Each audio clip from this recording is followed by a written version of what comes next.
Hi.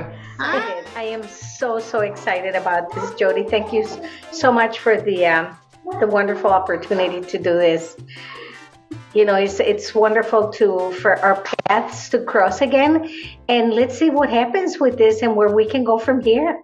Shared your video when you got inducted into the Hall of Fame.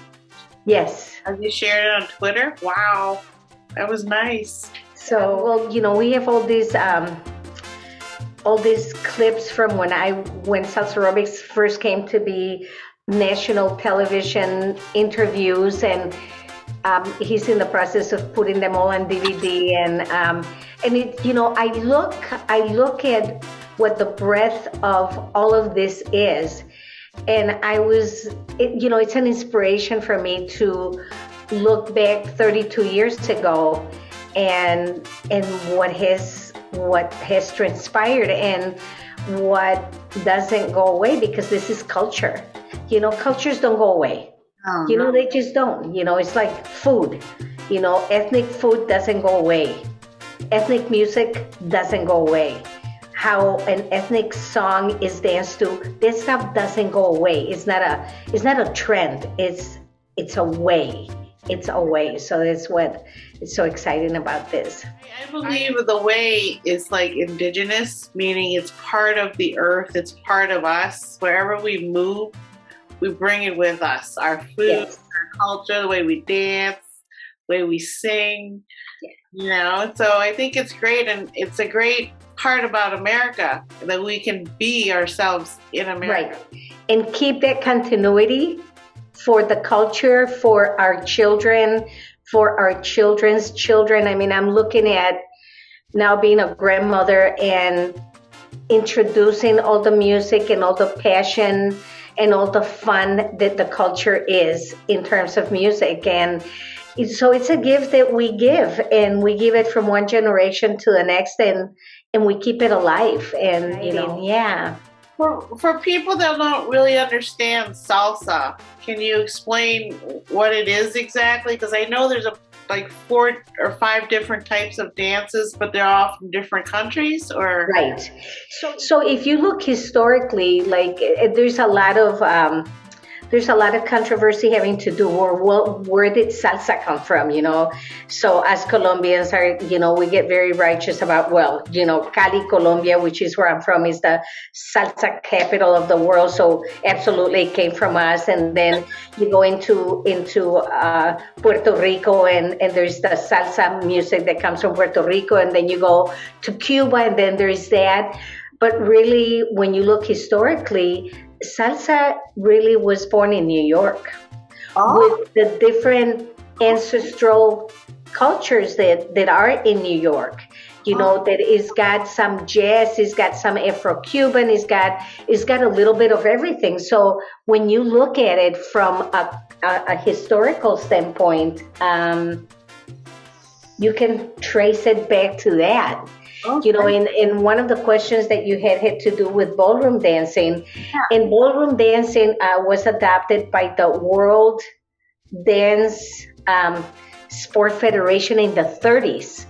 But back in the day, in the 30s, what they did is ballroom dancing, they didn't have all the Latin rhythms, what you would dance in a nightclub. They had the cha-cha, of course, that, everybody knows how to cha-cha-cha. If you're going to go to a wedding, they're going to put at least one cha-cha in a wedding anywhere in the world. The paso doble, which the ancestry is from Spain, right? The bullfighting music, if you will, and the rumba and the salsa. So, and jive is part of the ballroom dance Latin culture. So, and that's another genre. This is what they do in ballroom dancing is very different than what we do when we go to a nightclub or when we have a party at home. So culturally, dancing and music is very much a part of our everyday life in our countries. And I grew up with my parents always had a party on Friday nights. It's what it was called Cultural Fridays. And the house would fill up with people. And it wasn't just the adults, they brought in their children and we danced. I mean, it was a dance every Friday night.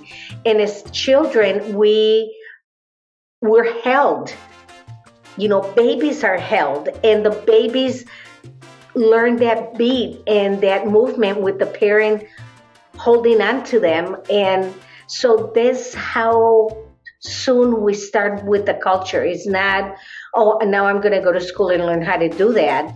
You learn it at home, and you learn it as part of what your family does, whatever music they play. So it's very much an integral part of who we are. And having migrated into the United States as a 12-year-old, I had enough miles on me from Colombia, having been raised with that it came with us, and it's still a part of us.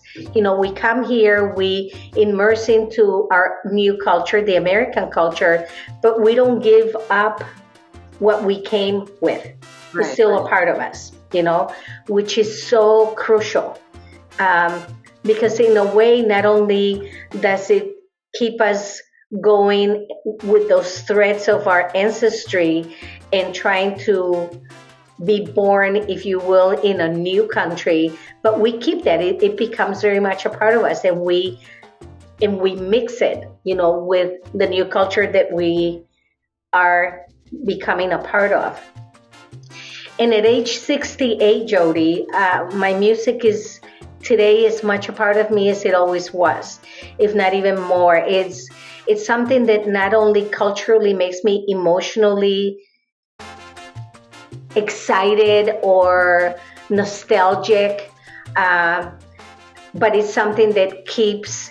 It's a way of listening. I think that is a world we have given up listening. We hear things, but we don't listen. Right. And so when I hear a song, it's not music. I listen to all the instruments, and I listen to the lyrics, because the lyrics gives us a message of the culture. So it's a total immersion into a song.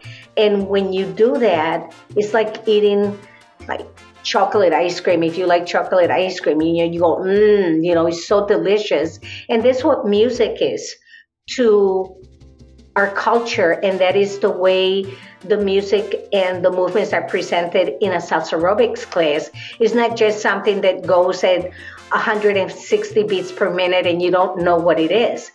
You introduce an emotion with the song. You tell what the story is. So we're educating people not only in the movement, but the culture that song is about.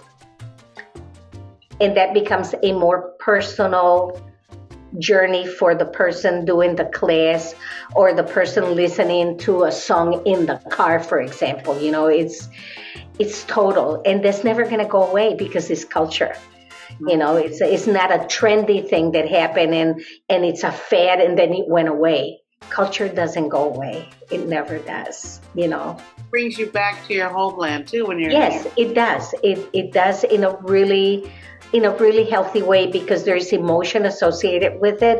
A great example for me is when I go out to go and do my personal training at the fitness center, where I was fortunate enough to meet with you, and I will play a salsa song in the car 3.5 minutes. And when I walk into the fitness center at 7:00 in the morning, I'm dancing into the fitness center, because there is that emotion that gets put in, and it's like food for the soul, and it's food for the body, and that's what I feel, in what you asked. Well, what do we say to people as far as how do we take care of ourselves? We have to be able to, everything that we do for ourselves has to be, it's about us. There's a place to be selfish. What makes me feel good? When I eat something that gives me energy and is healthy, when I hear a song or rhythm that makes me want to move, when I hear something that transports me someplace emotionally with the music. So all of those things, I think, are a very integral part of, so how do we take care of ourselves, that we have to be in the moment with whatever movement we're doing to take care of ourselves. And that's something that I continually remind the people that I am blessed enough to take care of, is whether it is a personal training situation or a salsa aerobics class, is you have to be here. You don't go through the motions and be thinking about, when you live here, the 10,000 things that you have to do. You have to be present. It's not about getting on a treadmill and listening to the news, or going into a class and I just want to be at 200 beats per minute. I don't care what happens to me. We need to ingest emotionally and with all our senses, whatever it is that we hear, and whether it is that we are 85 years old or we are a 2-year-old. My grandson, whom you saw at the beginning, he will listen to a song and he will say salsa, and he puts his little arms like this and he starts doing this. That's his version of salsa. So whether we're doing that at 2 years of age or at 85, we're doing a salsa song at half the tempo of the song, we're moving and we're feeling. And this what I think and I believe is key to our well-being. If we don't connect, it doesn't give us the same results, I agree. And I want to just give you a little bit of a song. This is a salsa that is from Cali, and it talks about Cali. Can you hear that?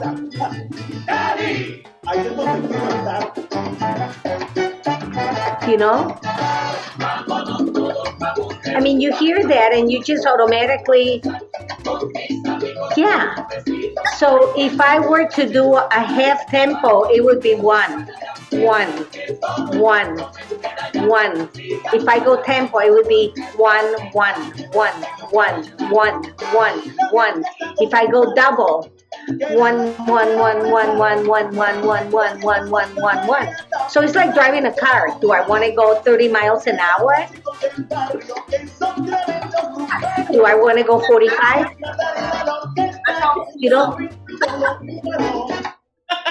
So that's the freedom of the class, and the experience that the class presents is that you choose the level of intensity that you want to move at. And you can, like you do driving, I may go into the double time of the rhythm, and then I get a little bit tired. I'll back it up. Do I want to back it up to the tempo, or do I want to back it up to half tempo? But we don't lose the beat. The beat is always there. And you decide what speed you want the beat to be. The class in itself, the concept is considered low impact because we don't jump. So yes. High impact means that both feet are off the ground. Okay, that's what high impact means. So you're airbound. We can have high intensity in the class by going double the speed, but I'm still low impact. Now, I have taught classes, as you know, at the high schools, with athletes, and they will take it at double the tempo and they will jog it out. Oh. So they will make it be a high impact, high intensity motion because they decided to jog the step out. But that's their choice. You see what I mean? So in a class, people have the freedom. Nobody has to follow or keep up with the Joneses. Everybody does what they are able to do. And one of the things that I say in the class, let's say that we're doing a salsa step, is if you don't want to do a salsa step for a while, walk to the beat of the music. And again, when we're walking, you can walk slow, you can walk a little bit faster, or you can walk like the train is going to leave you and you better get there. You see what I mean? So it's inherent. We are rhythmically gifted. But what happens culturally is that